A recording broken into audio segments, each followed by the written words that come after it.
Shalom ప్రభువైన యేసుక్రీస్తు నామములో మీ అందరికీ శుభములను సమాధానము కలుగును గాక. This is Nehemiah from the heart of Israel, Jerusalem.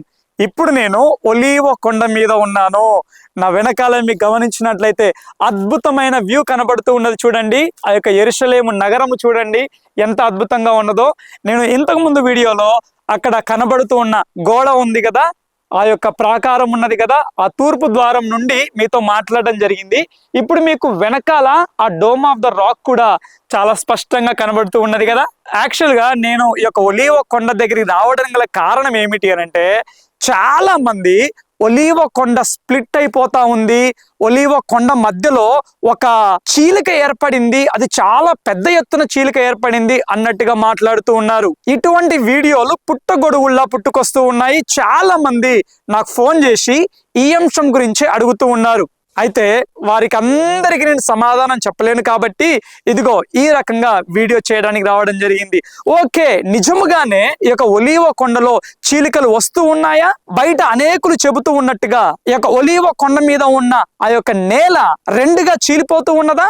వాటన్నిటిని స్పష్టంగా మనం ఈ వీడియోలో చూడబోతూ ఉన్నాము. అంతేకాదు, ఒలీవ కొండను గూర్చిన అద్భుతమైన వాక్యాన్ని మీరందరూ వినబోతూ ఉన్నారు. కాబట్టి ఇంకా ఎవరైనా మన ఛానల్ను సబ్స్క్రైబ్ చేసుకున్నట్లయితే దయచేసి సబ్స్క్రైబ్ చేయవలసిందిగా, ఈ యొక్క వీడియోను లైక్ చేయవలసిందిగా, మీ అభిప్రాయాలను కామెంట్ రూపంలో మెన్షన్ చేయవలసిందిగా మీ అందరికీ మనవి చేస్తూ ఉంటున్నాను. దయచేసి గమనించండి, మనం ఇంకా ముందుకు వెళ్దాం పదండి. ముందుకు వెళ్ళినట్లయితే, కొండను ఇంకా పైకెక్కినట్లయితే మీకు ఈ ఒలీవ కొండ మీద ఒక వ్యూ పాయింట్ ఉంటుంది అన్నట్టు. ఆ వ్యూ పాయింట్ దగ్గర నుండి నిలబడి అలా నగరాన్ని చూసినట్లయితే చాలా అద్భుతంగా కనబడిద్ది.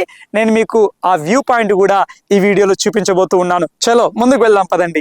ఎస్, మేము అక్కడ కింద నుండి చాలా దూరం నుండి నడుచుకుంటూ రావడం జరిగింది. సో మనం చలో ఇప్పుడు వెళ్దాం పదండి. ఇక్కడ గమనించినట్లయితే ఇవన్నీ యూదుల సమాధులు. అండ్ అలాగే మీరు అక్కడ గమనించినట్లయితే, ఆ తూర్పు ద్వారం దగ్గర గమనించినట్లయితే అక్కడ కూడా కొన్ని సమాధులు కనబడుతూ ఉన్నాయి. చూడండి, ఓకేనా? అక్కడ ఉన్న సమాధులకు అలాగే ఇక్కడ ఉన్న సమాధులకు మధ్య తేడా ఏంటి అని అంటే, ఈ సమాధులు యూదుల సమాధులు అన్నట్టు. వారి విశ్వాసము ప్రకారము మెస్సయ్య ఒలీవ కొండ మీద పాదము మోపగానే ఆయనతో పాటు మేము కూడా పునరుత్థానులమయ్యి ఇదిగో ఆయనతో పాటు తూర్పు ద్వారము గుండా మేమందరము సజీవులముగా దేవాలయంలోకి ప్రవేశిస్తాము అన్న విశ్వాసముతోటి ఇక్కడ యూదుల సమాధులు ఏర్పాటు చేసుకోవడం జరిగింది. అక్కడ గమనించినట్లయితే అక్కడ కొంతమంది అరబ్బులు ఆ యొక్క సమాధులను ఏర్పాటు చేయడం గల కారణం ఏమిటి అని అంటే, యూదుల మెస్సయ్యను అడ్డుకోవడానికి. ఆయన సమాధుల గుండా వెళితే అపరిశుద్ధుడు అవుతాడు కాబట్టి ఆయన దేవాలయంలోకి వెళ్ళలేడు. ఆ రకంగా మనము ఈ యొక్క యూదుల మెస్సయ్యను అడ్డుకోవచ్చు అన్న ఉద్దేశముతో ఏర్పాటు చేయబడిన సమాధులు. రెండూ సమాధులే, కానీ వివిధ రకములైన కారణాలతోటి ఏర్పాటు చేశారు. ఒకరేమో ఆయనతో పాటు సజీవులయ్యి దేవాలయంలోకి ప్రవేశించడానికి, మరొకరేమో ఆయనను దేవాలయంలోకి ప్రవేశించకుండా ఆపడానికి. నేను ఇంతకు ముందు వీడియోలో చెప్పినట్టుగా ఆయన సమాధే ఆయనను ఆపలేకుండా పోయింది. ఈ సమాధులు ఆయనను ఏం చేస్తాయి? మన దేవుడు సజీవుడు, మరణమును గెలిచిన సజీవుడు మన దేవుడు. మరణమా నీ ముళ్ళెక్కడా అని మరణానికి ఛాలెంజ్ చేసిన దేవుడు మన దేవుడు. హల్లెలూయా! మరణము నుండి జీవమునకు మనలను దాటింపజేసిన దేవుడు. ఆయన నామమునకు మహిమ కలుగును గాక. దేవుడి యొక్క మహాకృపను బట్టి ఇదిగో రానున్న రోజుల్లో అదే స్థలములో ఆలయము కట్టబడనై ఉన్నది. ప్రవచనాలు నెరవేర్చబడనై ఉన్నాయి. ఆ ప్రవచనాల నెరవేర్పు కొరకు మనమందరము ప్రార్థన చేయవలసిన వారమై ఉన్నాము. ఎస్, ఇక్కడ నుండి చూడండి వ్యూ ఎలా ఉందో. నేను కొంచెం జూమ్ అవుట్ చేస్తాను.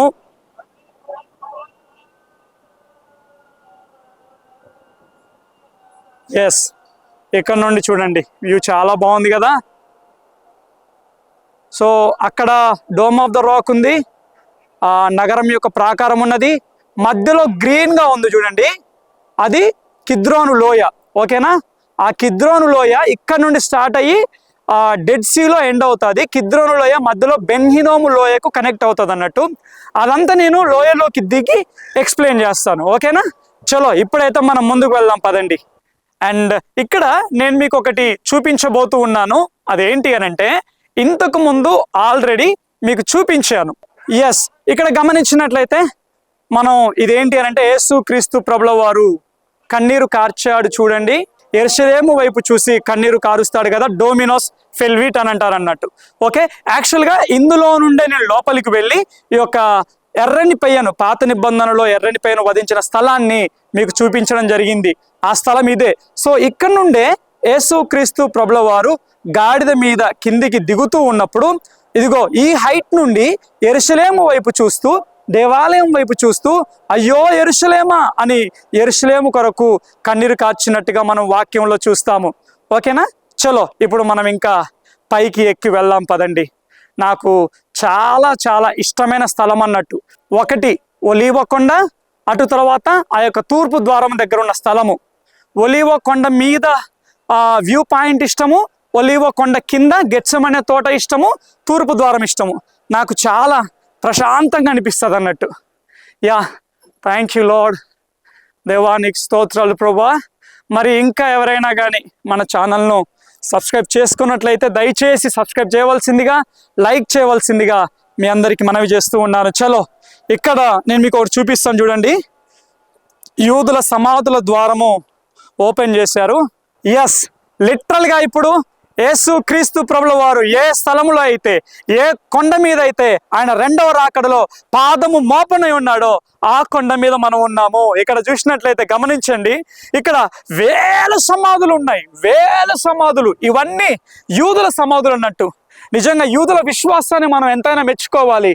ఆ మెస్సయ్య వచ్చినప్పుడు ఇదిగో ఈ సమాధులన్నీ తెరవబడతాయి, మేము సజీవములుగా మెస్సయ్యతో పాటుగా దేవాలయంలోకి ప్రవేశిస్తాము అన్న విశ్వాసాన్ని వీరు కలిగి ఉన్నారు. వారు ఎంత విశ్వాసము కలిగి ఉన్నా కానీ విశ్వాసం అనేది జ్ఞానానుసారంగా లేకపోతే అది వ్యర్థమే. క్రీస్తు లేకుండా వారు ఎంతటి విశ్వాసాన్ని కలిగి ఉన్న వ్యర్థమే. కాబట్టి దయచేసి వారి మనోనేత్రాలు తెరవబడులాగా మనం అందరము ప్రార్థన చేద్దాము.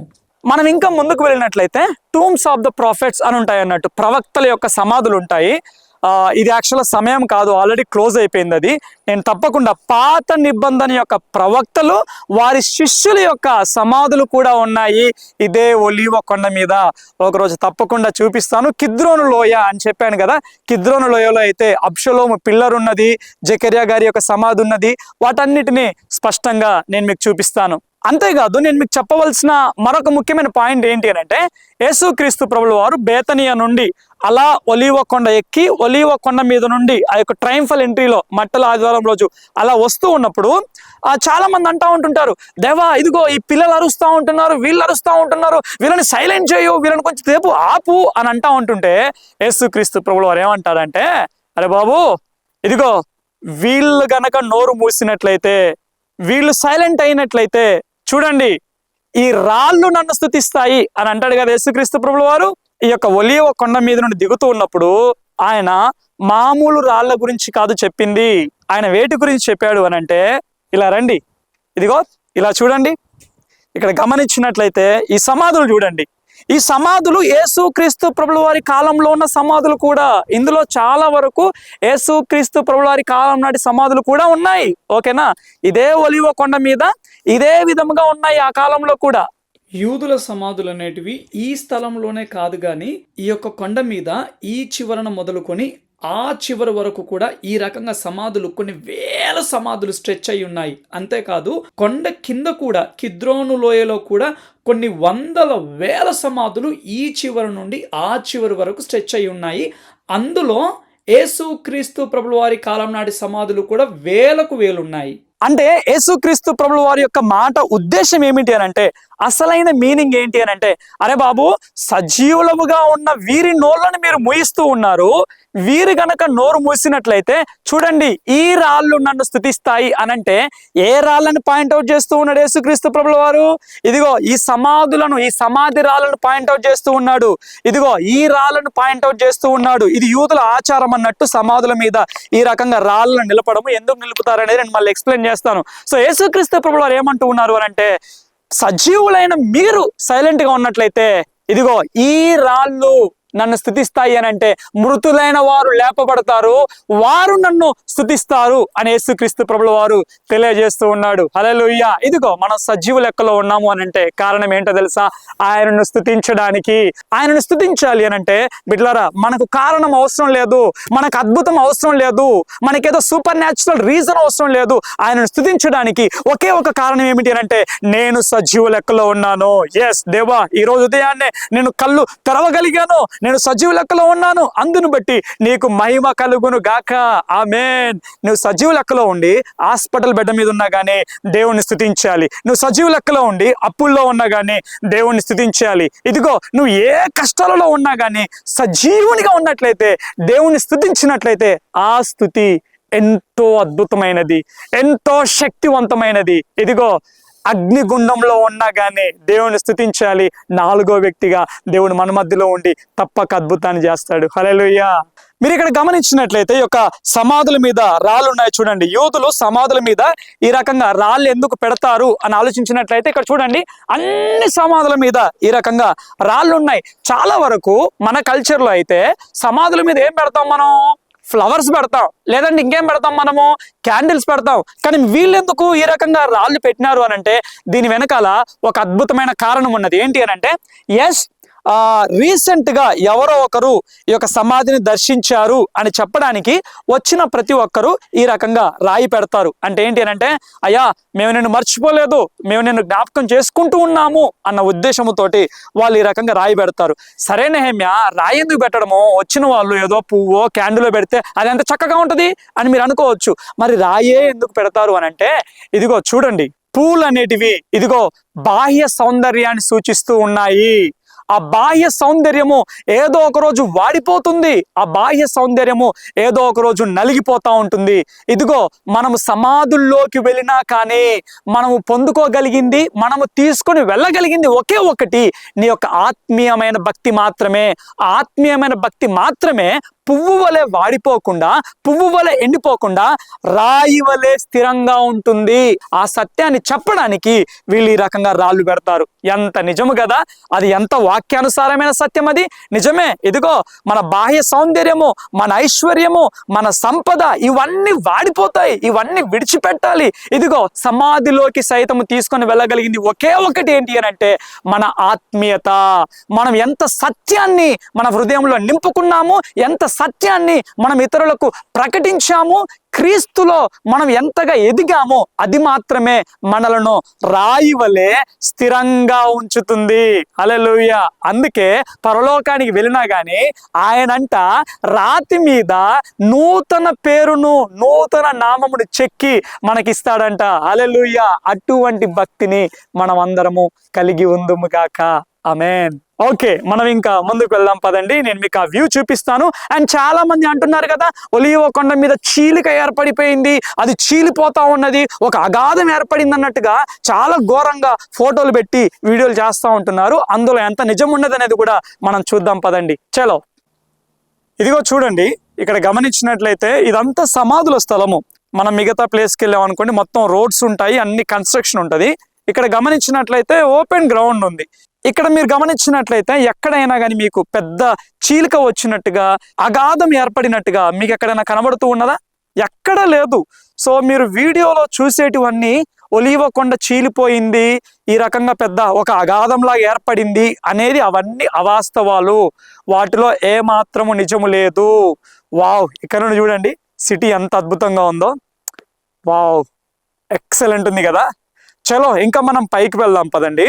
అక్కడ నుండి నేను మీకు సిటీ వ్యూ చూపిస్తాను. అండ్ అక్కడ కూడా నేను మీకు ఇంకా ఎక్కడైనా చీలికలు ఏర్పడ్డాయా లేదా అనేది కూడా నేను మీకు చూపిస్తాను.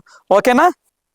ఓకే, ఇక్కడ చూడండి, ఒలీవ కొండ మీద ఏమైనా చీలికలు ఏర్పడ్డాయంటే ఇదిగో ఈ చీలికలు మాత్రమే ఏర్పడ్డాయి. ఇలా రండి, ఇదిగో మామూలుగా ఈ రోడ్లలో చీలికలు మాత్రమే ఏర్పడ్డాయి. జనరల్ గా రోడ్ అన్నప్పుడు అది స్ప్లిట్ అవుతుంది. ఓకేనా? ఇదేమి పెద్ద ఒక అన్యూజువల్ థింగ్ కాదు, ఇది కామనే ఇది. ఓకే, సో ఇటువంటి చీలికలే తప్పితే ఎక్కడ కూడా ఒక పెద్ద ఎత్తున చీలికలు ఏర్పడ్డట్టుగా మనకి ఇక్కడ ఎక్కడా లేదు. ఓకేనా? చలో మనం ఇంకా ముందుకు వెళ్దాం పదండి, ముందు కూడా చూద్దాము. ఎస్, చూడండి, ఇప్పుడు మనము ఒలీవ కొండ మీద ఉన్న వ్యూ పాయింట్ దగ్గరికి వచ్చాం మనం. ఓకేనా? ఇది వ్యూ పాయింట్ అన్నట్టు. ఈ వ్యూ పాయింట్ నుండి నేను మీకు పట్టణం యొక్క ఆ వ్యూ చూపిస్తాను, ఒక్కసారి చూడండి. సో ఇది పట్టణం యొక్క వ్యూ అన్నట్టు, ఇది నైట్ వ్యూ. సో ఇది వ్యూ పాయింట్. మనం కొంచెం ముందుకు వెళ్దాము. సో ఇక్కడ నుండి నేను మీకు క్లియర్గా చూపిస్తాను. ఎస్, అండ్ చూడండి రాత్రి వేళ పట్టణము ఎంత అద్భుతముగా కనబడుతూ ఉన్నదో. నేను కొండ ఎక్కి ఏ రకంగానైనా కానీ మీకు ఈ వ్యూ పాయింట్ చూపించాలి అన్న ఉద్దేశంతో చాలా దూరం కొండ ఎక్కి రావడంతో బాగా చీకటి పడిపోయింది. చూడండి, నేను జూమ్ చేస్తాను, మీకు అక్కడ దూరంగా కనబడుతూ ఉన్నది కదా, అదే డోమ్ ఆఫ్ ద రాక్ అన్నట్టు. ఓకేనా? సో ఇటు చూడండి, ఆ యొక్క తూర్పు ద్వారం కూడా కనబడుతూ ఉన్నది చూడండి. ఓకేనా? సో అక్కడ ఉంది కదా, అది తూర్పు ద్వారము. అండ్ ఇది మరి ఇంతకు ముందుకు దేవాలయము ఉన్న ప్రాంగణం అన్నట్టు. చూడండి ఇక్కడ ప్రాంగణం ఎలా ఉందో. సో అది దేవాలయ ప్రాంగణం చూడండి ఎలా ఉందో. అండ్ జూమ్ అవుట్ చేస్తాను, ఒక్కసారి మీరు ఈ సిటీ వ్యూ చూడండి.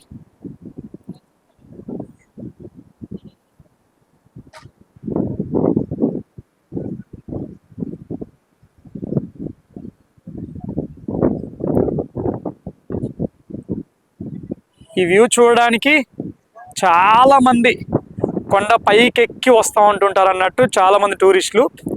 యాక్చువల్గా చాలా వరకు మన తెలుగు వాళ్ళు ఏంటంటే కొండ కింద ఓన్లీ ఆ గెత్సెమనే తోట చూస్తారు, ఇంకా అక్కడ నుండి వెళ్ళిపోతారు. కానీ ఈ రకంగా ఈ కొండ మీదికి వచ్చి వ్యూ పాయింట్ చూడడము చాలా చాలా తక్కువ. ఓకేనా? అండ్ మీరు ఇండియాలో ఉన్నా కానీ చక్కగా మీ ఫోన్ల ద్వారా, ఈ యొక్క టీవీల ద్వారా యెరూషలేము వ్యూ పాయింట్ని మీరు చూడగలుగుతూ ఉన్నారు. యాక్చువల్గా నేనేం చేస్తాను అని అంటే ఒకసారి డే టైం వస్తాను, డే టైం వచ్చి మళ్ళొక మారు నేను మీకు చూపిస్తాను. ఆ వ్యూ కూడా ఎక్సలెంట్ ఉంటుంది, డే టైంలో కూడా చాలా అద్భుతంగా ఉంటుంది అన్నట్టు. ఓకే, నచ్చిందా మీకు వ్యూ పాయింట్? అప్పుడప్పుడు నేను ఇక్కడికి వస్తూ ఉంటాను అన్నట్టు. ఇక్కడికి వచ్చి అలా ప్రశాంతంగా ఇక్కడ సమయం గడిపితే ఎంత అద్భుతంగా ఉంటుంది తెలుసా. ఇలా నిలబడి అలా ఆ యొక్క యెరూషలేము వైపు చేయి చాపి ప్రార్థన చేస్తూ ఉన్నప్పుడు నిజంగా అది ఎంతో అద్భుతంగా ఉంటుంది. చాలా మంది టూరిస్టులు అండ్ ఈ అనుభవం కోసమైనా కానీ వాళ్ళు ఫ్లైట్ బుక్ చేసుకొని ఈ స్థలానికి వచ్చి ఈ రకంగా యెరూషలేము వైపు చేయి చాపి వారు ప్రార్థన చేస్తూ ఉంటారన్నట్టు. ఓకే, మరి ఈ వీడియో చూస్తూ ఉన్న మీరు కూడా నాతో పాటు అలా చేయి చాపి యెరూషలేము క్షేమం నిమిత్తము మనమందరము ప్రార్థన చేద్దాము. ఓకేనా? నాతో పాటు ప్రార్థనలు ఏకీభవించండి. మీరు చేయి చాపండి, కళ్ళు మూసుకొని ప్రార్థన చేద్దాము. దేవా నీకు వందనాలు ప్రభు తండ్రి, మహోన్నతుడా నీకు స్తోత్రాలు ప్రభు తండ్రి. యేసయ్యా నీకు స్తోత్రాలు, మాకిచ్చిన ఒక అవకాశాన్ని బట్టి నీకు వందనాలు, ఈ ఆధిక్యతను బట్టి వందనాలు ప్రభు తండ్రి. యెరూషలేము ప్రాకారములు దీవింపబడును గాక, నీకు స్తోత్రాలు ప్రభు తండ్రి. ఓ నీ మందిరము ప్రభు తండ్రి అదే స్థలములో మహిమతో నిలబడును గాక, నీకు వందనాలు. వీరి యొక్క మనోనేత్రములు తెరవబడును గాక, నీకు వందనాలు ప్రభు తండ్రి. యేసయ్యా ఇదే ఒలీవ కొండ మీద ప్రభువా, రెండవ రాకడలో ప్రభువా, నీ పాదము ఈ కొండ మీద నిలుపు సమయమున దేవా మమ్మలను జ్ఞాపకం చేసుకోండి ప్రభువా. నీవు వచ్చే ఆ సమయంలో ప్రభువా మేము సిద్ధపాటును కలిగి ఉండడానికి సహాయము దయచేయండి ప్రభువా. పరిపక్వతలోకి రావడానికి సహాయము దయచేయండి, తండ్రుల పరిపక్వతలోకి రావడానికి సహాయము దయచేయండి అయా. 30 కాదు, 60 కాదు, 100 పరిపక్వతను మేము కలిగి ఉండాలి. ఆవరణపు భక్తి కాదు, పరిశుద్ధ స్థలపు భక్తి కాదు, అతి పరిశుద్ధ స్థలపు భక్తిని మేము కలిగి ఉండాలి ప్రభువా. సియోనుకు చేరుకునే ఆ పరిపక్వతని మేము కలిగి ఉండి ప్రభువా 1000 ఏండ్ల పరిపాలనలో ప్రభువా నీతో పాటు రాజ్యమేలుదము గాక, నీకు వందనాలు. అటువంటి సిద్ధపాటును మీరు మాకు అనుగ్రహించుమని, ముఖ్యంగా తండ్రి యూదులను జ్ఞాపకం చేసుకోండి. నీవే నిజమైన మెస్సయ్యను వారు గ్రహించడానికి కృప చూపించుమని వందనాలు స్తోత్రాలు చెల్లిస్తూ యేసు నామములో అడిగి వేడుకొనుచున్నాము తండ్రి. ఆమేన్, ఆమేన్. నాతో పాటు ప్రార్థించిన మీ అందరికీ ప్రభు నామంలో వందనాలు తెలియజేస్తూ ఉంటున్నాను. దయచేసి గమనించండి, అన్య జనులు సంఘములోకి ప్రవేశించే ఆ కాలము సంపూర్ణమయ్యే రోజుల్లో మనం ఉన్నాము. యూదుల కాలము ప్రారంభమవ్వబోతూ ఉన్నది. సో దయచేసి యూదుల నిమిత్తం ప్రార్థన చేయండి, వారి రక్షణ నిమిత్తం ప్రార్థన చేయండి. రానున్న రోజుల్లో యూదుల ఏర్పాటు ఏంటి, వారి రక్షణ ఏంటి, అసలు వారి విషయము మనం ఎలా అర్థం చేసుకోవాలి, క్రైస్తవులమైన మనము వారిని ఏ రకంగా అర్థం చేసుకోవాలి, వాక్యం ఏమంటుంది, వీటన్నిటిని నేను మీకు స్పష్టంగా వివరిస్తాను. అంతేకాదు, నేను మీకు ఒక మాట చెప్పాను, ఒలీవ కొండ ఎక్కుతూ ఉన్నప్పుడు ఒక అద్భుతమైన వాక్యాన్ని చెబుతాను ఒలీవ కొండను గూర్చి అని చెప్పాను. రాత్రి అయిపోయింది, ఫుల్ చలి పెడుతుంది, నాకు చాలా చల్లగా ఉంది, సమయం కూడా అయిపోతా ఉంది. సో నేను వెళ్ళాలి. తప్పకుండా ఒకరోజు నేను మీకు స్పష్టంగా వివరిస్తాను. ఎందుకు అనంటే, ఇదిగో అదే అక్కడ ఉన్న పర్వతము నుండి, దావీదు పట్టణము నుండి దావీదు అక్కడి నుండి వస్తూ వస్తూ ఈ యొక్క కిద్రోను లోయ నుండి ఒలీవ కొండ ఎక్కుతాడు అన్నట్టు. ఓకేనా? ఆ ఒలీవ కొండ ఎక్కే క్రమంలో ఒక అద్భుతమైన ప్రార్థన చేస్తాడు ఆయన, ఒక అద్భుతమైన కీర్తన రచిస్తాడు. తన కుమారుడైన అబ్షలోము తరుముతూ ఉన్నప్పుడు ఎంతో దుఃఖాక్రాంతుడై తల కప్పుకొని చెప్పులు లేకుండా ఏడ్చుకుంటూ ఆయన ఈ యొక్క ఒలీవ కొండ ఎక్కుతాడు. అది చాలా అద్భుతమైన సందర్భం, అది చాలా లోతైన ఆత్మీయ సత్యాలు కలిగి ఉన్న సందర్భము. ఆ సందర్భంలో ఆయన రాసిన కీర్తన చాలా అద్భుతంగా ఉంటుంది, అందులో చాలా లోతైన సత్యాలు ఉంటాయి.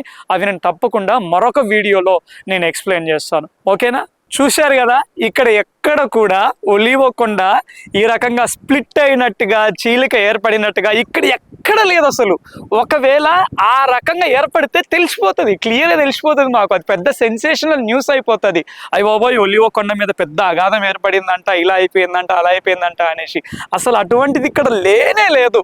నన్నే కాదు, ఇక్కడ తెలుగు వాళ్ళని కూడా మీరు కనుక్కోండి, వాళ్ళు నిజం చెప్తారు. ఏంటంటే, ఇక్కడికి వచ్చిన టూరిస్టులు ఇక్కడికి వచ్చి వీడియోలు చేసుకుంటూ ఏదో ఒక సెన్సేషన్ కోసము, మేబీ సబ్స్క్రైబర్స్ కోసం కావచ్చు, వ్యూస్ కోసం కావచ్చు, ఒక సెన్సేషన్ కోసం వాళ్ళు చేస్తూ ఉంటుంటారు. వాళ్ళని చూసి నిజమే అనుకొని వాళ్ళు వీడియోలు చేసే వాళ్ళు కూడా ఉన్నారు. అలా చేసే వాళ్ళందరూ ఏదో వ్యూస్ కోసం చేస్తున్నారు అని నేను అనట్లేను, కానీ కొంత ఇగ్నోరెన్స్లో వాళ్ళు చేస్తూ ఉంటున్నారు అన్నట్టు. ఓకేనా? సో ఏదైనా మనం ఆ రకమైన వీడియోలు చేసే ముందు దయచేసి 1-2 సార్లు పరిశీలించండి. మీరు వ్యక్తిగతంగా వెరిఫై చేయండి, మీరు వ్యక్తిగతంగా వెరిఫై చేసి కన్ఫర్మ్ చేసుకొని అప్పుడు చేస్తే బాగుంటుంది. లేదంటే ఇటువంటివి చేస్తే ఏంటంటే ఏదో ఒక సెన్సేషన్ కోసము మనుషులను మిస్లీడ్ చేసినట్టుగా కూడా ఉంటుంది. ఓకేనా? తప్పుగా అనుకోమాకండి, మంచి ఉద్దేశంతో చెప్తా ఉంటున్నాను. ఓకే? సో ఈ రకంగా మీకు ఇవన్నీ, ఈ ప్రాంతాలన్నీ చూపిస్తూ ఉన్నాను, అండ్ ఇవన్నీ మీరు ఎక్స్పీరియన్స్ అవుతూ ఉన్నారు. అంతేకాదు, యాక్చువల్లీ నేను ఈరోజు మన తెలుగు వాళ్ళని కూడా కలుసుకోవడం జరిగింది. నేను అది వేరే రీల్లో కానీ వీడియోలో కానీ ఎక్స్ప్లెయిన్ చేస్తాను. అండ్ మీరు అందరు చెబుతూ ఉన్నారు, ఇక్కడ యెరూషలేంలో కలిసిన తెలుగు వాళ్ళు చాలామంది చెబుతూ ఉంటున్నారు, బాబు నీవు ప్లేసెస్ మాత్రమే కాదు కానీ వాక్యాన్ని చాలా లోతుగా మాకు వివరిస్తూ ఉన్నాము, ఆ వాక్యం ద్వారా కూడా మేము ఎంతగానో ఆశీర్వదింపబడుతూ ఉన్నాము అని తెలియజేస్తూ ఉంటున్నారు. అందును బట్టి దేవుని నామమునకే మహిమ కలుగును గాక. ఆమేన్. అంతేకాదు, మీరు కూడా ఈ రకంగా లైక్ చేసినప్పుడు, సబ్స్క్రైబ్ చేసినప్పుడు, కామెంట్ చేసినప్పుడు ఈ వీడియోలు ఇంకా ఎక్కువ మందికి రీచ్ అయ్యి వారు కూడా ఆత్మీయంగా ఆశీర్వదింపబడడానికి కారకులు అవుతారు. కాబట్టి దయచేసి లైక్ చేయవలసిందిగా మనవి చేస్తూ ఉంటున్నాను. దేవుడు మిమ్మల్ని దీవించి ఆశీర్వదించును గాక. Thank you all. God bless you.